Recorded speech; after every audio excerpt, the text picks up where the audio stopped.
Huele a madera húmeda, a cuero viejo, a miedo. La noche es espesa, como si el aire no quisiera moverse. Tú estás ahí, no como un espectador, sino como parte de la multitud que se agolpa en el claro del bosque. Tus pies están enterrados en la nieve, pero ni sientes el frío, porque lo que tienes delante te congela por dentro. Hay un niño arrodillado frente a un altar de piedra. Sus manos tiemblan. Su aliento forma nubes pequeñas, casi tristes. No dice nada, porque le enseñaron que el silencio es más valioso que el llanto. Alrededor, antorchas chispean. El humo arde en tus ojos, pero no parpadeas. Nadie parpadea. Un sacerdote da un paso. El crujido de su bota sobre la escarcha suena más alto que cualquier oración. En su mano, un cuenco de sangre. En la otra, una daga con forma de colmillo. No es un castigo, es un honor. Eso dijeron. Pero el temblor del niño contradice cada palabra. Dicen que los dioses nórdicos piden sacrificios, pero antes de derramar sangre, derramaron miedo. Y ahora el bosque espera. La luna observa. El fuego respira. Y tú sostienes la respiración, como si hacerlo pudiera cambiar el destino. Apaga las luces, ajusta los auriculares y escucha cómo un niño fue ofrecido a los dioses nórdicos y sobrevivió. Huele a hierro viejo y a nieve pisada, a sangre congelada sobre piedra. Toda la aldea está reunida, pero nadie habla. El sonido más fuerte no viene de un grito ni de un tambor. Viene del aire, un aire tan denso que corta, como si los dioses hubieran descendido para escuchar. Tú estás ahí. Tus pies descalzos crujen sobre la escarcha. Sientes cómo el hielo se mete por las uñas, cómo la piel de tus talones se abre con cada paso. Pero no tiembla tu cuerpo, tiembla el cielo. Porque esta no es una mañana cualquiera. Es la mañana del ritual. El altar está en el centro. No es más que una piedra enorme, agrietada por siglos de sacrificios. Sobre ella, trozos de piel seca, marcas de fuego, una mancha marrón que nunca desaparece, aunque nieve todos los inviernos. A su alrededor, 4 antorchas humean, no iluminan, respiran, como si el fuego supiera que no es el protagonista, que hoy solo es testigo. El sacerdote camina lento. Su capa de cuero se arrastra sobre la nieve, dejando un surco que no se borra. En su mano, el hacha ceremonial. Doble hoja, mango de fresno, decorada con dientes de zorro y plumas negras. Cada paso retumba en la memoria de los que ya pasaron por esto, de los que no regresaron, o de los que regresaron distintos. El niño está de rodillas. Tiene 12 inviernos, o menos. Su ropa es sencilla, lino grueso, atado con una cuerda. No tiene zapatos, no tiene padre, solo tiene ojos. Y esos ojos no parpadean, miran al vacío como si buscaran allí una respuesta, como si supieran que lo que más dolerá no es el corte, es la espera. Alrededor, los aldeanos guardan silencio, no por respeto, por temor, porque todos han aprendido que los dioses nórdicos no se impresionan con gritos, ni con lágrimas. Ellos escuchan el silencio, y desde allí juzgan. Un cuerno suena a lo lejos, largo, hueco, como el estómago del mundo cuando tiene hambre. Y es esa hambre la que ha traído al niño hasta aquí. No porque sea malo, no porque sea débil, sino porque nació en la luna equivocada, en la noche errada, y los dioses toman nota. Pero esta historia no comienza hoy, comienza meses atrás, cuando una cabra parió sin patas, cuando el río dejó de fluir durante 3 días, cuando el sueño del sacerdote se repitió 5 noches seguidas. En cada visión, el fuego devoraba la aldea, y una voz, una sola, murmuraba: «Ofréceme al hijo del panadero». Y él era el hijo del panadero, no por elección, sino por horno, porque su padre amaba más el pan que a su esposa, y porque, justo antes de morir, le enseñó a amasar en silencio, a soplar la brasa sin hacer viento, a abrir el horno como quien abre un secreto. Fue en ese horno donde lo encontraron la noche en que lo eligieron, cubierto de harina, dormido junto al fuego, como si ya supiera. El sacerdote levanta el hacha, no en gesto de amenaza, sino de oración. El niño no reza, pero su piel sí. Está cubierta de dibujos de ceniza, líneas torpes, hechas por las manos de la madre del sacerdote, porque solo ella ciega, desde hace 2 inviernos, podía pintar lo que no se ve, y lo que dibujó en el niño, nadie sabe lo que significa. Una mujer rompe en llanto, es silenciada con una mano ruda, no por crueldad, sino por miedo, porque hasta el llanto puede alterar el veredicto. El hacha desciende, despacio, ceremonial, no corta, solo roza la frente del niño, traza una línea invisible, un sello, un contrato. Aún no es sacrificio, es advertencia. El silencio se prolonga, un cuervo sobrevuela, el sacerdote baja el hacha, mira al cielo, y en voz baja dice: hoy, no. Nadie aplaude, nadie suspira. El niño se levanta, pero no sonríe. El ritual no fue cancelado, fue postergado, porque los dioses tienen hambre lenta y porque, en esta aldea, nadie grita, porque saben que los dioses escuchan el silencio. Aunque los pies de la multitud estén hundidos en la nieve, nadie tiembla. Es como si hasta el frío hubiera pedido silencio. El vapor que escapa de la respiración de los adultos forma nubes espesas que no suben, flotan, como si esperaran el próximo sonido, pero no llega. El sacerdote sigue inmóvil, el niño, aún arrodillado, y el altar, vacío. Solo el crujido seco de la leña en la hoguera rompe la escena. Un chasquido brusco, una advertencia, como si hasta el fuego estuviera inquieto. Las madres aprietan con fuerza a sus hijos más pequeños, pero sus ojos están fijos en el mayor, en el elegido, el niño de rodillas. Uno de los ancianos sostiene un cuenco de piedra. Dentro, hierbas trituradas, ceniza y una gota de sangre antigua guardada para momentos como este. Susurra palabras que nadie entiende, pero todos respetan, porque en la aldea vikinga, lo que no se entiende, no se cuestiona, y lo que no se cuestiona, vive más tiempo.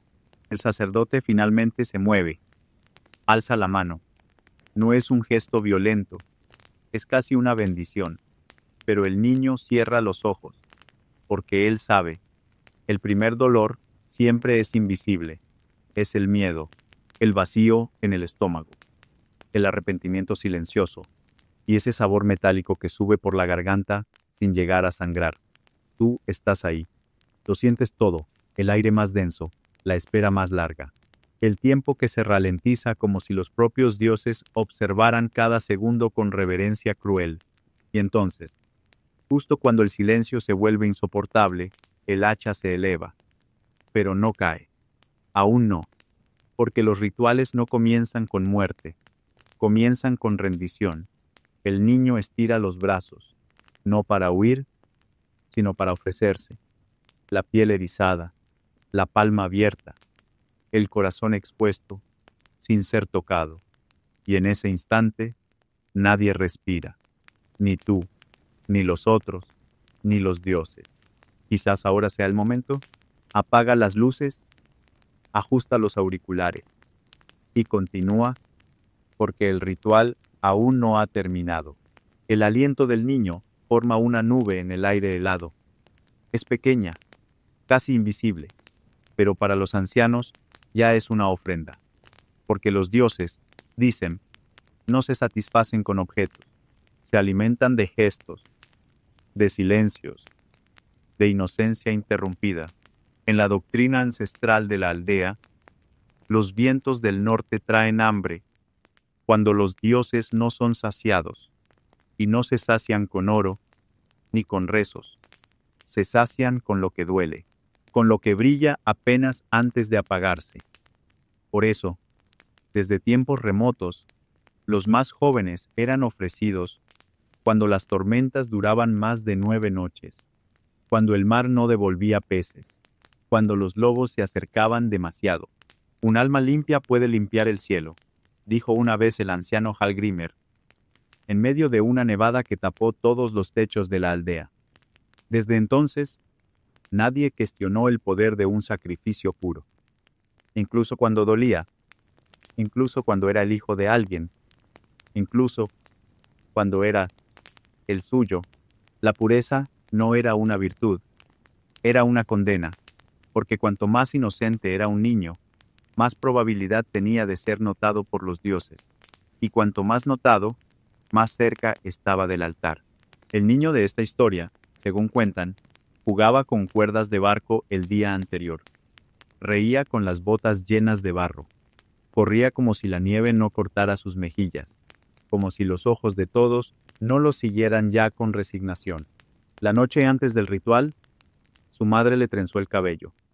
Dicen que lo hizo en silencio, que no lloró, porque llorar antes de entregar era considerado un acto de egoísmo. Los dioses, decían, no deben ser testigos de dudas, solo de entrega. Y ella entregó, con las manos firmes, con los labios secos, con los ojos mirando más allá del fuego. Algunos ancianos narraban que, en los primeros tiempos, se ofrecían animales, luego prisioneros, luego desertores. Pero cuando las lluvias dejaron de caer durante 3 inviernos seguidos, los sabios interpretaron las señales. Los dioses querían más, querían lo que era difícil dar, querían lo que dolía, querían lo que no podía ser sustituido. Así comenzó la tradición de la primera llama. El primer niño nacido después de la última ofrenda se convertía automáticamente en el siguiente presente. Era cuidado, alimentado, resguardado, pero no amado, porque amar tornaba la pérdida insoportable. Y en una aldea donde perder era parte do ritual, amar era desobedecer. El niño del altar fue, por años, llamado apenas por su título, el elegido, nunca por su nombre, porque nombre crea vínculo y vínculo crea grieta, y una grieta permite que el sacrificio se quiebre. No debía haber grietas, no debía haber memoria, solo destino, solo rito, solo silencio. Pero el niño sí tenía nombre. Lo susurraba a sí mismo cuando jugaba solo cerca del río congelado. Lo escribía en la nieve con su dedo antes que el viento lo borrara. Lo pensaba cuando cerraba los ojos, no para rebelarse, sino para recordar que existía, que era algo más que una promesa de muerte, algo más que un símbolo, que un remedio, que una moneda para calmar el cielo. Y en la mañana del sacrificio, mientras todos bajaban la cabeza, fue él quien miró hacia arriba, no con desafío, sino con curiosidad, como si buscara, entre las nubes, alguna señal de que todo aquello tenía sentido, de que la nevada pararía, de que los dioses, al menos una vez, mirarían de vuelta. Pero los dioses no miran, solo piden. Piden lo que duele, piden lo que brilla, piden lo que aún no aprendió a defenderse, y en esa lógica brutal encuentran su paz. Los viejos decían, el humo que sube del cuerpo puro es el único que los dioses respiran sin ira, y nadie se atrevía a contradecir, porque contradecir era morir sin gloria. El sacerdote camina. La multitud se abre.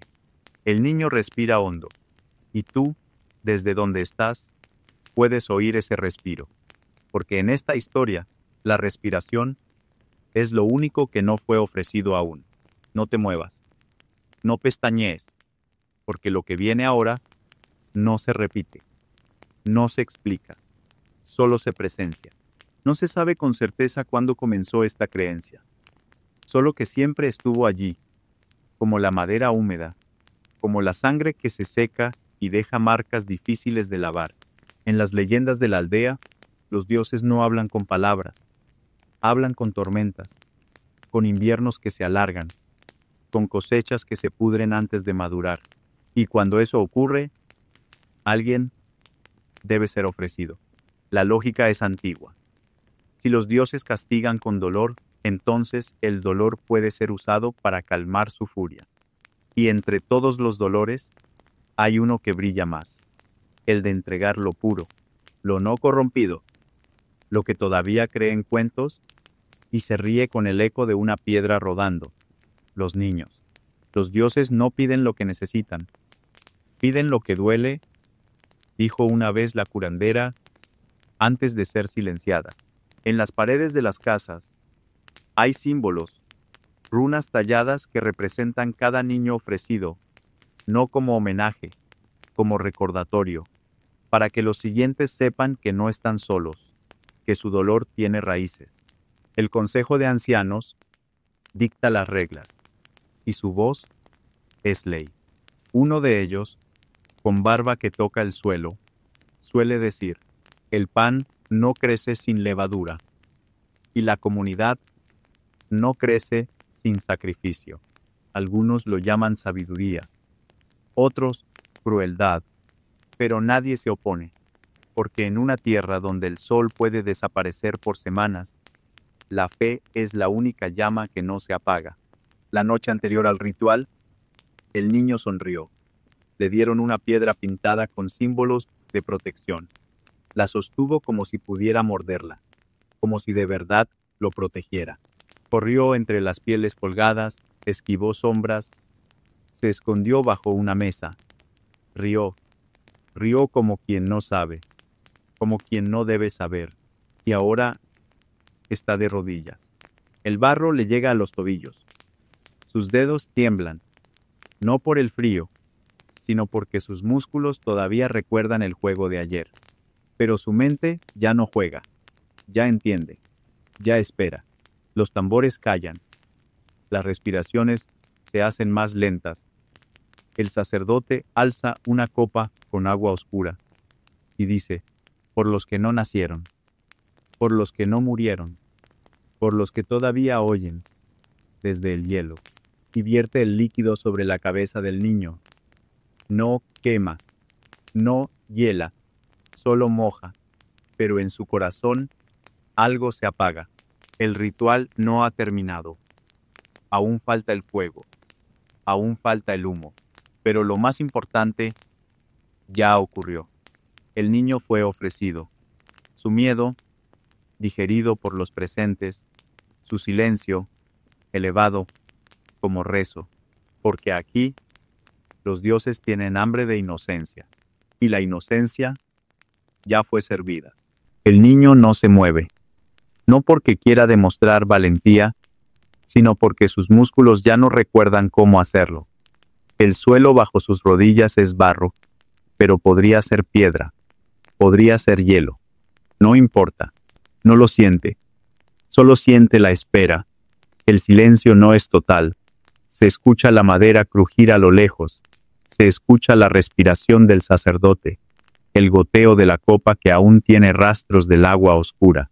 El viento entra en la escena como un testigo sagrado. No es fuerte, no ruge, solo se desliza, cruza entre las runas, toca las trenzas de los ancianos, acaricia el cuello del niño y congela sus lágrimas antes de que puedan caer. Los dedos del sacerdote envuelven el mango del cuchillo con una solemnidad que no parece humana.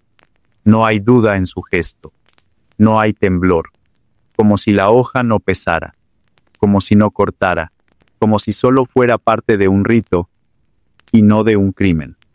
El metal no brilla. La sangre seca de antiguos rituales aún cubre parte de la superficie. La hoja ya ha hablado antes, ya ha cantado, Ya ha abierto puertas entre este mundo y el otro, y ahora volverá a hacerlo. El anciano más cercano al altar baja la mirada, no por compasión, sino por respeto. Nadie mira directamente cuando la hoja desciende. Es tradición, es dogma, es miedo a que los ojos de los dioses vean a través de los tuyos. El niño cierra los suyos.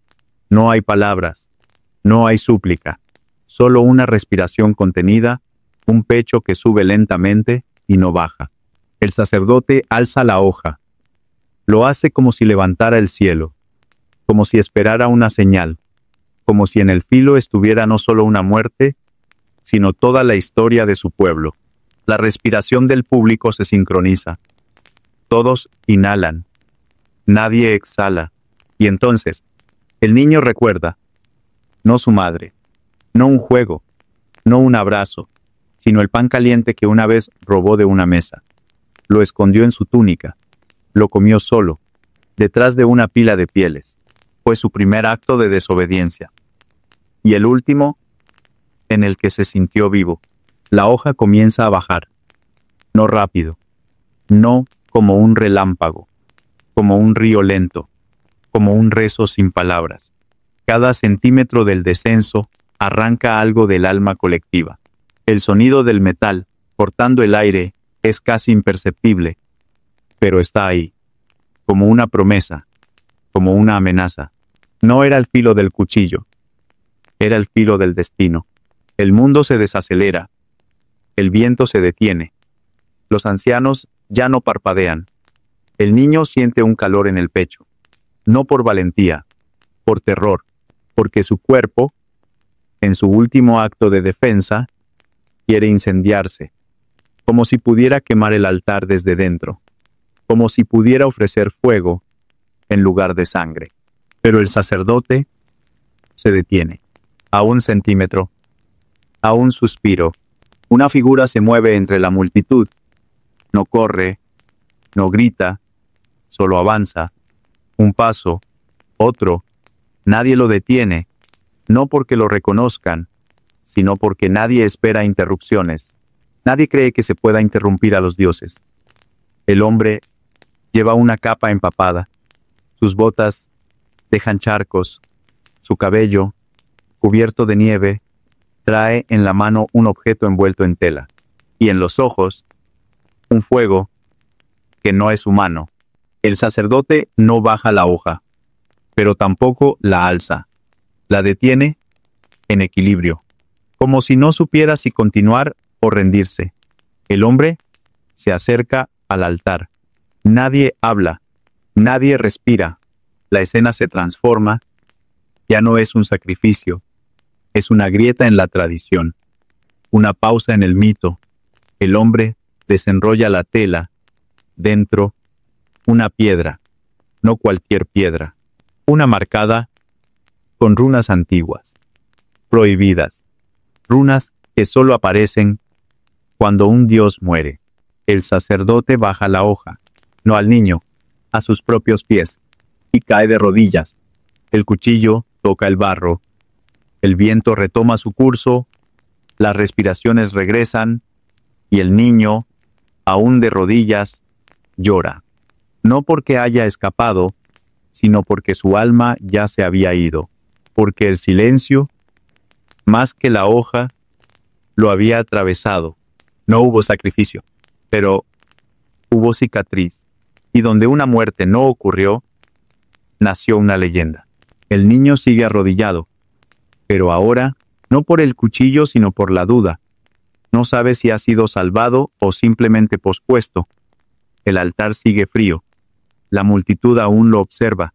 El viento, antes testigo, ahora es juez. Sopla entre las piedras del altar como si preguntara. ¿Y después? El hombre de la capa empapada no dice nada. Solo deja la piedra en el centro del altar. Un símbolo antiguo, olvidado por muchos, pero aún grabado en la memoria de quienes temen a los dioses. La piedra no brilla, pero impone. Su silencio es distinto. No asusta, interrumpe. El sacerdote se pone de pie lentamente. Tus ojos no miran al niño, miran al hombre. Hay un reconocimiento allí, no de amistad, sino de deuda. Sabe lo que esa piedra significa. Sabe que ha sido visto, que el gesto, aunque sutil, será recordado, y que ahora, tal vez, ya no tiene control sobre los dioses ni sobre el pueblo. Los ancianos susurran entre ellos, palabras entrecortadas, frases como presagio, desvío, error, pero nadie se mueve, porque todos entienden que el momento fue roto, y el ritual interrumpido. El niño es levantado, no con júbilo, no con alivio, sino con cuidado, como si fuera de cristal, como si aún pudiera romperse. Sus ojos están abiertos, pero vacíos. Su boca no emite sonido, porque el silencio en este lugar no terminó con el cuchillo. Sigue, dentro de él, y es ese silencio el que queda después de lo que no ocurrió, el que más resuena en los corredores de la aldea, más que el grito de cualquier sacrificio, porque el verdadero corte fue en la fe, y una fe herida sangra por generaciones. Un estruendo corta el cielo como un grito atrapado por siglos. No sale de ninguna boca, no viene de la tierra, viene de arriba de las nubes, que, hasta entonces, solo observaban. Un trueno rasga el silencio y quiebra la ceremonia como vidrio delgado. El cuchillo cae de la mano del sacerdote, no por miedo, sino porque, en ese preciso instante, la tierra tembló, no con furia, sino con advertencia. El viento se levanta, las antorchas titilan, los ojos de la multitud se elevan al cielo. Algo desciende, no es una luz, no es un rayo, es un cuervo, negro, inmenso, silencioso, aterriza sobre el altar como si siempre hubiera sido suyo. El niño no reacciona, no llora, no tiembla, solo mira, y el cuervo lo mira de vuelta. El sacerdote tambalea, la barba empapada en sudor, el rostro, pálido como lino de difunto, da 2 pasos hacia atrás y cae. Se desmaya antes de pronunciar una sola palabra, antes de sellar el destino. Su cuerpo queda inmóvil, con los brazos abiertos, como si intentara abrazar a los dioses. Pero los dioses no lo abrazan a él. El caos no estalla, se filtra, primero como susurros, luego como gritos. Es una señal, dice una mujer. Los dioses cambiaron de opinión, grita otro. Un anciano escupe al suelo y repite. Esto nunca ha pasado. Y es ahí donde comienza la división. No entre creyentes y escépticos, sino entre los que tienen miedo y los que sienten alivio. El niño sigue arrodillado. El cuervo aún está allí, a su lado, con las alas semiabiertas, como si lo protegiera. Alguien señala su pecho. Hay una marca. No estaba allí antes. Un trazo oscuro, como dibujado con ceniza. Una runa que ningún anciano reconoce, pero que todos fingen entender. La curandera se acerca. Sus pasos son lentos, pero firmes. Lleva un cuenco con hojas quemadas y un paño húmedo. No para sanar, sino para tocar. Toca la marca con la punta de los dedos. Cierra los ojos, respira profundo y dice, esto no es piel, es mensaje. El consejo se reúne de inmediato. El cuerpo del sacerdote es llevado a la tienda. El cuervo alza vuelo y el niño permanece, ahora de pie, aún sin decir nada, pero algo ha cambiado. La cabeza erguida, los ojos más densos, la piel más lejana, como si ya no fuera solo carne, sino testimonio. Empiezan a surgir versiones. Fue el trueno, fue el cuervo, fue el error del sacerdote. Cada casa tiene su teoría, cada familia repite un final distinto, pero todos coinciden en una cosa. El niño no murió, y eso lo cambia todo, porque el ritual no fue solo interrumpido, fue reescrito. Algunos dicen que el cuervo era Odín disfrazado, otros que el trueno fue Thor advirtiendo que el sacrificio era indigno. Hay quienes aseguran que la marca en el pecho es un sello antiguo, de antes de la palabra. Pero nadie se atreve a tocar al niño, ni siquiera su madre, porque ya no es el mismo hijo que acunó.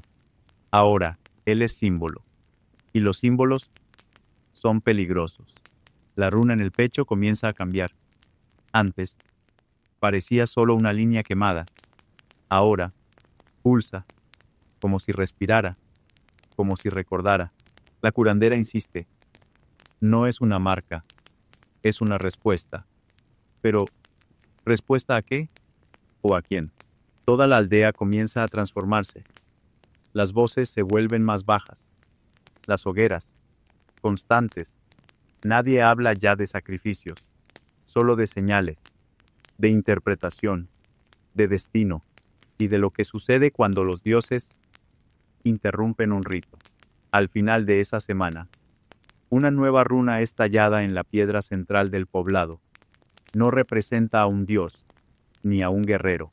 Representa al niño, o mejor dicho, a lo que él se volvió.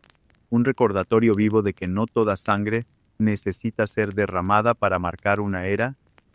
A veces, basta con sobrevivir. Y en ese invierno, todos entendieron.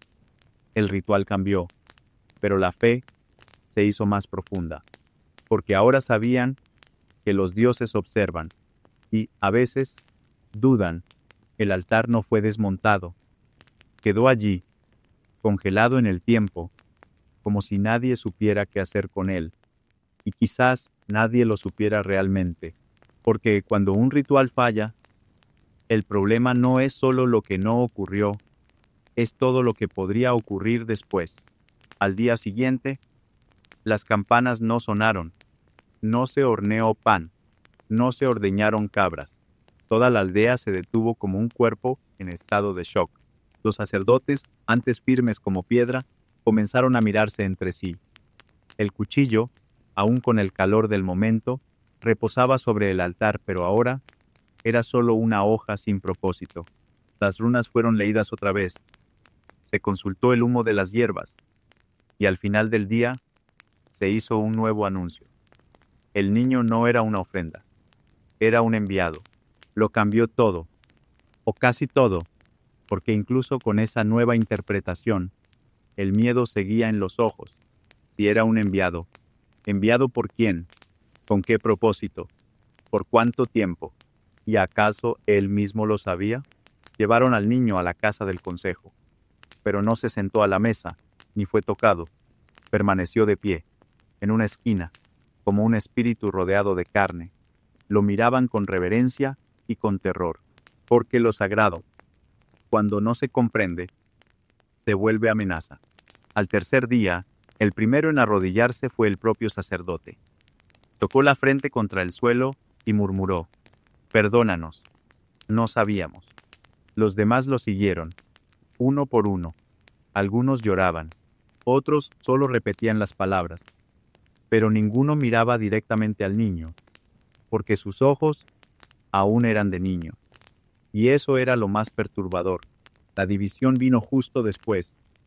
La mitad del pueblo comenzó a adorarlo.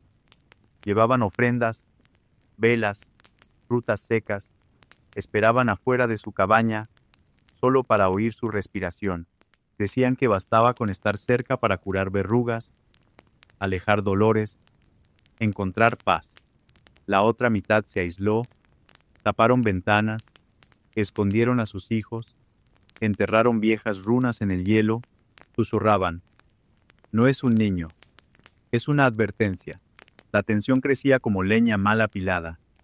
Cada mirada se volvía sospecha, cada gesto herejía.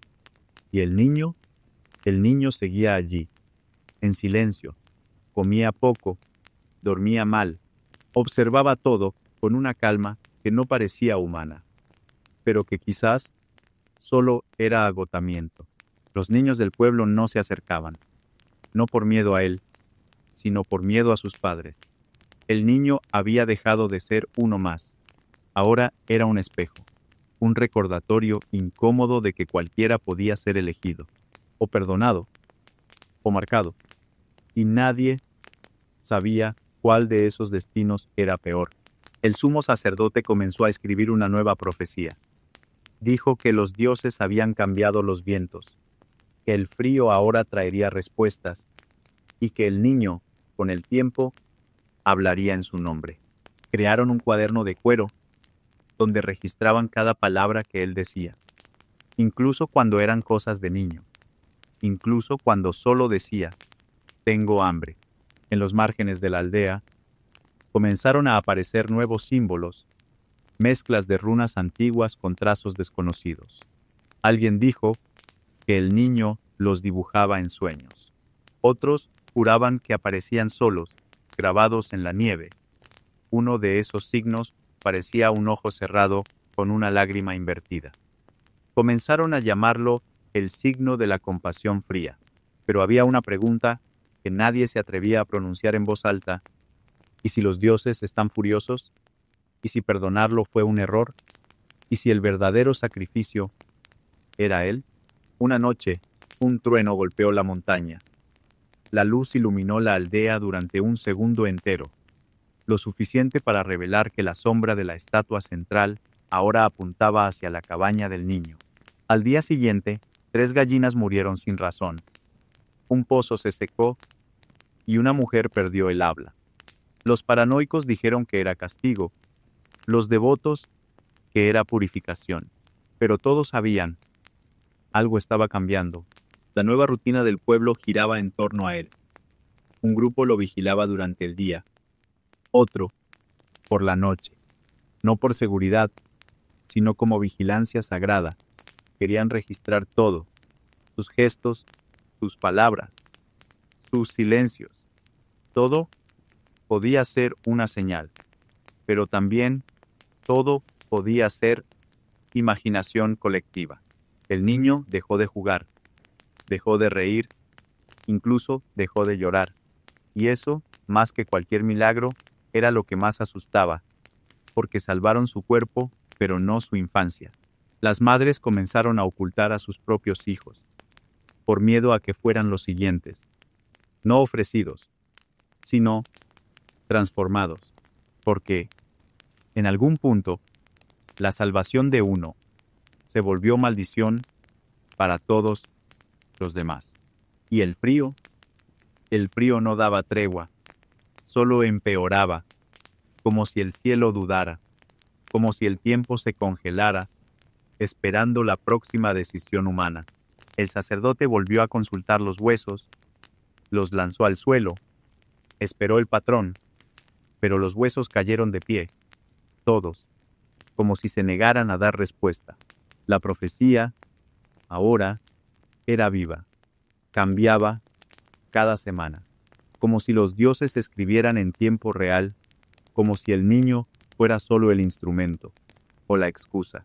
Una noche, él pronunció una frase que fue registrada: escuché una voz en el viento, no era mía.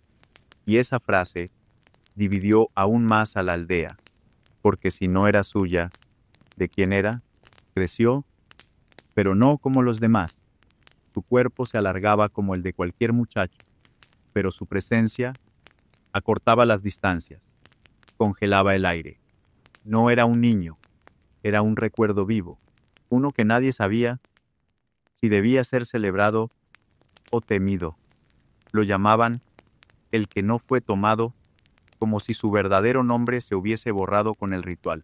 Algunos aún susurraban su nombre de nacimiento, pero solo cuando el viento soplaba lo bastante fuerte como para llevarse la culpa. No asistía a los rituales, ni a los juegos. Era como una sombra alta que pasaba y todos bajaban la mirada. El pan que le daban era servido en cuencos aparte, como si pudiera contaminar el resto de la masa. Dormía en una cabaña sin ventanas, donde el sonido del viento entraba como oración. Y cuando enfermaba, nadie lo tocaba. Solo dejaban hierbas en la puerta, como ofrendas invertidas. A los niños de la nueva generación se les instruyó a mantener distancia. Crecieron con historias sobre el niño marcado por los dioses. Y toda historia tiene un monstruo, aunque el monstruo nunca haya hecho nada. Las miradas se cruzaban con la suya y se apartaban rápido, como si mirar demasiado fuera peligroso. Y, poco a poco, aprendió que existían muchos tipos de silencio: el que protege, el que oculta, el que castiga. El invierno llegó con más fuerza que nunca. La madera se congelaba antes de arder. Las cabras dejaron de dar leche. Las cosechas se marchitaban antes de brotar. Y el miedo crecía como musgo entre las piedras. Era el primer invierno sin sacrificio, el primero sin sangre en los altares. Algunos decían que eso probaba que los dioses estaban furiosos. Otros, que era una prueba, que había que resistir, porque la fe sin dolor no es fe, es solo deseo. Pero en la práctica, el frío no perdona discursos. El frío corta, y cuando se instala en los huesos, hasta los más devotos dudan. Algunos ancianos sugirieron, con palabras torcidas, que tal vez aún había tiempo, que el ritual podía ser ajustado, que quizá los dioses aceptarían, incluso tarde, pero nadie tuvo el valor de terminar la frase, porque él seguía allí, porque los ojos del niño, ahora muchacho, aún parecían oír incluso lo que no se decía. Él sentía todo, las miradas, las pausas, las rodillas dobladas a lo lejos. Creció con el peso de una fe que no eligió y con la culpa de haber sobrevivido a un destino que muchos consideraban necesario. No lo alimentaban con pan, sino con culpa. En las noches más largas, cuando las estrellas parecían cosidas al cielo con hilos congelados, subía a la montaña. Pasaba horas observando la aldea desde arriba. A veces volvía con los ojos rojos. Otras, con las manos sucias de tierra. Una vez, hallaron una runa dibujada con sangre sobre la nieve, y aunque él no dijo nada, sabían que era suya. A los 12 años, intentó huir. Llevaba pan duro, un cuchillo sin filo y una piedra con runas. Caminó 2 días. Durmió entre ramas. Bebió hielo derretido. Y, cuando sintió que estaba libre, escuchó un canto. No humano, no animal. Un canto que venía desde dentro del propio bosque. Y entonces regresó. No contó lo que oyó, ni lo que vio. Solo volvió más callado, más flaco, más lejano. Y desde entonces, nunca más intentó huir. Con el tiempo, los registros sobre él se hicieron menos frecuentes. El cuaderno del sacerdote fue guardado en un cofre. Las oraciones disminuyeron, pero el peso permanecía. Las oraciones disminuyeron, como si la aldea supiera que aún había algo por suceder, como si su simple presencia fuera un presagio aún sin cumplir. Las casas fueron reforzadas, las runas duplicadas en las puertas. Algunas familias se mudaron al otro lado del río, buscando distancia. Otras intentaron olvidarlo, pero él seguía allí, creciendo, observando, respirando, y con cada centímetro que crecía, también crecía el miedo. Hubo una noche en la que las hogueras no se encendieron, no por falta de leña, sino porque nadie se atrevió a salir. Un aullido distinto cortó el cielo. Ni lobo, ni viento. Algo más grave, más profundo. Las madres cubrieron a sus hijos con mantas y rezos. Los hombres guardaron los hachas dentro de casa, como si intuyeran que nada cortaría lo que venía. Y en medio de esa oscuridad densa, él salió. No llevó antorcha, ni capa, solo los pies descalzos, que conocían el camino incluso en la oscuridad. Se detuvo frente a la piedra ceremonial, la misma donde casi derramaron su sangre. Permaneció allí por horas, en silencio. Algunos dicen que susurraba nombres antiguos, otros que lo vieron hablar con el viento, pero nadie se acercó, nadie se atrevió. Al amanecer, la nieve alrededor de la piedra estaba derretida, un círculo perfecto de tierra expuesta, y sobre la piedra una marca nueva, 3 líneas curvas, como serpientes dormidas, símbolo que ningún anciano pudo descifrar, pero todos entendieron lo que significaba. Su tiempo estaba regresando. No se hablaba de eso en voz alta, pero todo niño lo sabía, toda madre lo soñaba, toda oveja temblaba, porque aunque los dioses no se llevaron al niño, tal vez dejaron algo dentro de él, algo que ahora comenzaba a despertar. Y entonces, la aldea volvió a ser lo que mejor sabía, temer en silencio, porque el niño sobrevivió al ritual, pero el ritual, quizá, nunca terminó.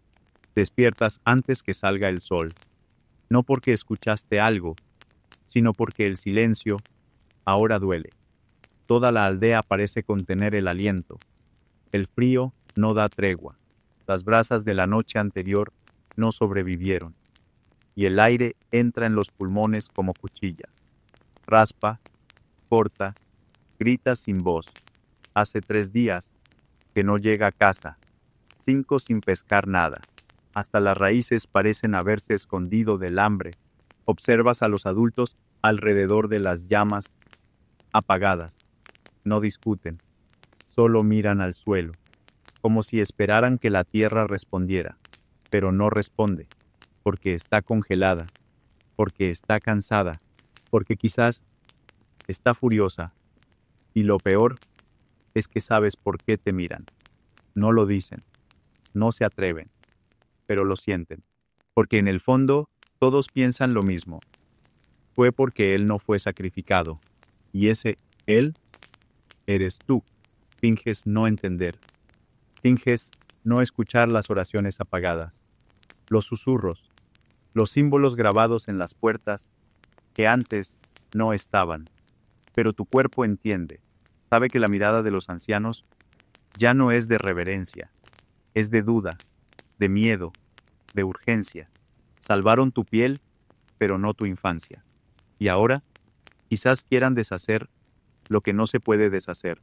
Entonces, te levantas, solo, no preguntas, no pides permiso, solo vistes las pieles que aún sirven. Amarras una cinta al brazo, no por tradición, sino para recordarte que aún tienes uno, que aún estás completo. Y por eso, debes hacer lo que nadie más haría. Sales de la aldea antes de que te vean. El viento te recibe con un crujido. Los árboles parecen señalar caminos o amenazas, y la nieve llora en silencio.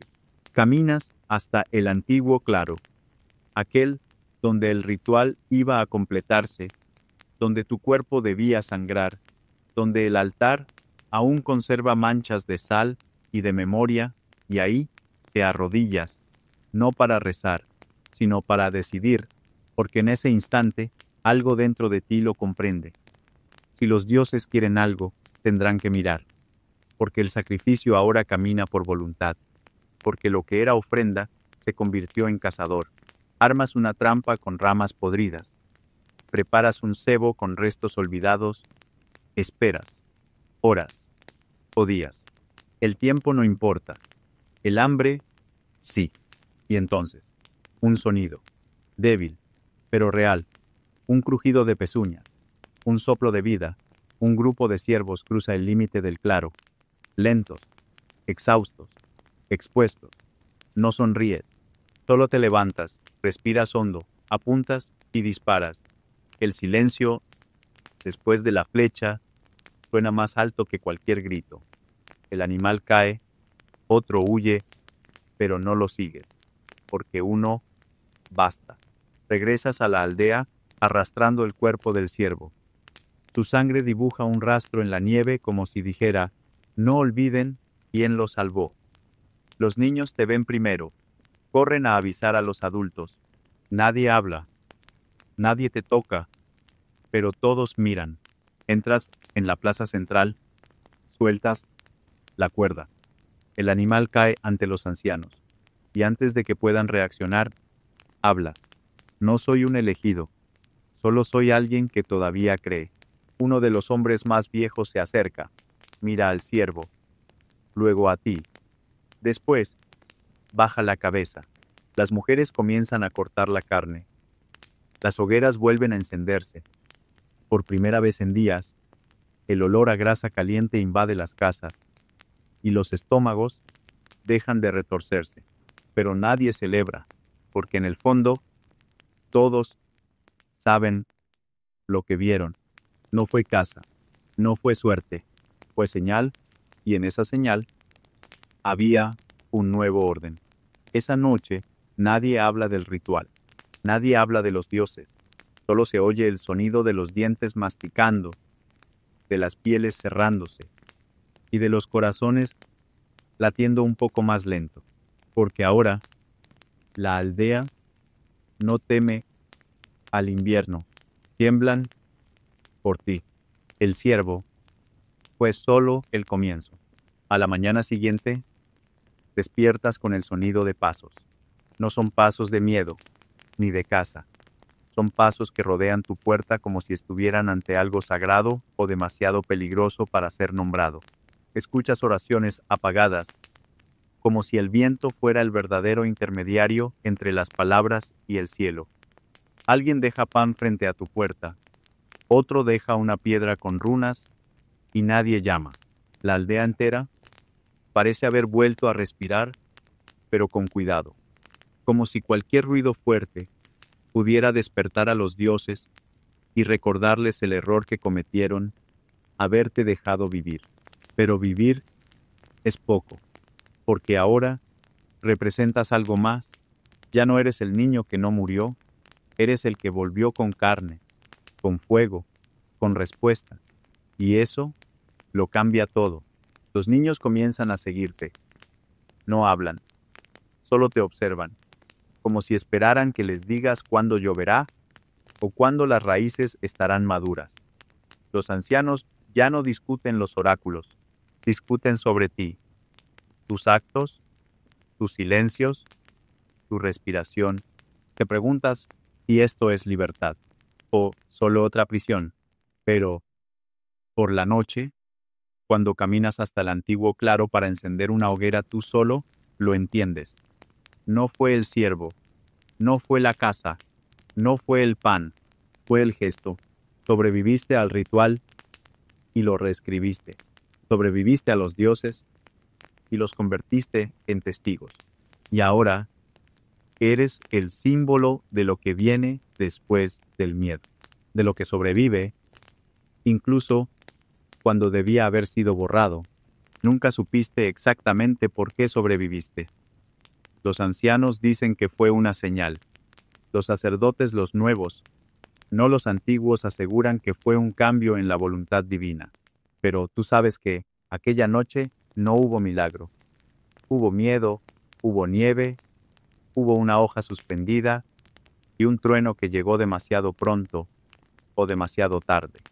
No importa. Lo que importa es que sigues respirando, y cada día que respiras, los dioses se ven obligados a escucharte.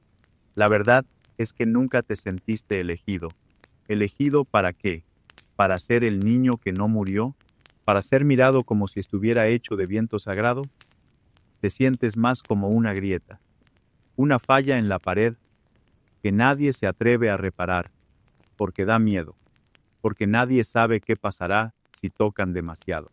Si preguntan demasiado, creciste con esa duda plantada como raíz en el pecho. ¿Por qué yo? Una pregunta que nunca se dice en voz alta, pero vive en tu forma de andar, en tus ojos que evitan los espejos, en tus manos que nunca sostienen un cuchillo sin recordar al otro, aquel, el primero. Dicen que fuiste una profecía, pero tú recuerdas haber sido solo un niño que corrió, que sonrió, que creyó en una piedra pintada, que rezó sin saber qué pedía, y que un día se arrodilló. No pediste ser símbolo, pero los símbolos no se eligen, nacen de la mirada ajena, y tú te convertiste en uno, un símbolo de cambio, de duda, de fe retorcida. Pasaron generaciones. Volvió la nieve. Las hogueras cambiaron de lugar, pero tu historia permanece. Los narradores dicen que fuiste salvado por un lobo sagrado, que la hoja se partió en el aire, que tu piel tenía marcas de estrellas, todo mentira, todo verdad. Depende de quién escuche, depende de quién cuente. Envejeces, pero tu juventud se eterniza en el miedo colectivo, en cada niño que pregunta por qué él, y en cada padre que responde porque los dioses vieron algo en él. Algo. Nunca dicen qué, porque no lo saben, porque no quieren saberlo, pero todo lo recuerdan. Los rituales cambiaron. Ya no hay ofrendas humanas, solo ofrendas de silencio, de gestos, de recuerdos. La aldea aún se inclina ante los dioses, pero ahora también se inclina ante ti, ante lo que representas. Y eso es una carga, es dormir con ojos que nunca se cierran del todo. Es comer con manos que aún tiemblan al tocar madera fría. Es existir como un recuerdo vivo de algo que todos intentan olvidar. Porque tú no fuiste el final del ritual, fuiste el inicio de la duda. Y en tierras donde la fe es la única llama que nunca se apaga, la duda es peligrosa, pero también necesaria, lo sabes. Por eso no hablas mucho, porque cada palabra tuya pesa, cada gesto se convierte en doctrina, y tienes miedo, no de los dioses, sino de lo que los hombres hacen en su nombre. Aún así, permaneces, caminas, observas, envejeces, hasta que un día te sientas frente a un grupo de niños y cuentas, no la historia mística, no la versión de los sacerdotes, sino la tuya. Hablas del frío, del barro, de la piedra pintada, de la hoja, del trueno, del miedo y del silencio. Un silencio que, hasta hoy, parece más alto que cualquier grito. Los niños escuchan, algunos lloran, otros aprietan los ojos, pero todos entienden. Y antes de que se levanten, tú dices, los dioses escuchan a quienes viven para contarlo, porque tal vez ese era el propósito, tal vez no fue un sacrificio fallido, tal vez fue una profecía inesperada. Nunca supiste que convertirte en símbolo significaba cargar con el silencio de otros, el silencio de los que vinieron antes y de los que vendrán después, porque lo que viviste no fue solo dolor, fue marco, fue escenario, para que el miedo de la aldea se organizara en torno a algo que no podían controlar. Y entonces te pusieron al centro, no por amor, sino por necesidad. Con el tiempo, entendiste que no había nombre para lo que eras, ni héroe, ni mártir, ni milagro, solo un recordatorio. Un recordatorio de que los dioses no siguen reglas humanas, de que lo que debía morir puede sobrevivir, y que lo que sobrevive puede perseguir. Algunos aún te tocan como si fueras reliquia, otros desvían la mirada como si fueras maldición. Tú no los juzgas, porque tampoco sabes exactamente qué eres. Solo sientes el peso de en lo que te has convertido, y sientes, sobre todo, la ausencia de tu infancia. Nadie te la devolvió, nadie pidió perdón, porque no hay perdón para lo que se hizo. Solo historias, solo versiones, pero a veces, por la noche, cuando todo se silencia, recuerdas un sonido, no el del trueno, ni el del tambor, sino el de tu propia respiración. Ese sonido frágil que te probó que estabas vivo. Y en ese instante, por primera vez, entendiste, los dioses no te salvaron. Tú sobreviviste. Y hay una diferencia inmensa entre ambos. Por eso, cuando ves a los más jóvenes cerca del antiguo altar, los llamas de vuelta. No con gritos, con un susurro, porque el verdadero poder no está en el ritual, no está en el ritual, está en la memoria de quien se negó a morir, y esa memoria aún respira en ti. La noche ya no grita, solo respira, y tú también puedes respirar, porque lo peor no fue la oscuridad, fue no saber si el amanecer llegaría, pero llegó, como llega el sueño, sin pedir permiso, como llega la calma, cuando más la necesitas. Ya no hay cuchillos, ya no hay altares, solo el eco de una historia que no fue sacrificio, sino renacimiento. Y si alguna vez dudaste de ti mismo, recuerda, sobreviviste a tus noches más frías, a tus silencios más largos, a tus miedos más antiguos. Eso ya es leyenda. Respira, descansa. Los dioses duermen cuando tú también lo haces.